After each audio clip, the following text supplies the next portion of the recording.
para pendahulu di Aceh, di mana Aceh terkenal dengan wakaf, Aceh terkenal dengan kebersamaan. Hutan wakaf adalah kebersamaan gotong royong para pihak untuk membeli sebuah lahan, mengkonservasikan menjadi hutan untuk melindungi sumber air, melindungi perubahan iklim, juga melindungi jadi tempat bermainnya satwa liar, juga bisa digunakan untuk tempat wisata pendidikan hutan wakaf ini. Dan silakan digunakan untuk juga tempat untuk berekreasi hutan.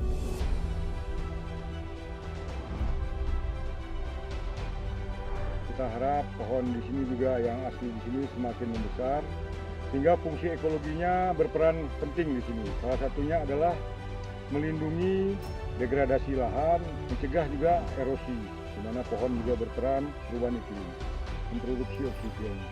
Dan seperti kita lihat, pohon di belakang kita ini semakin membesar.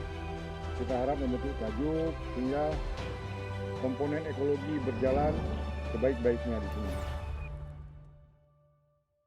Komunitas Hutan Wakaf Aceh.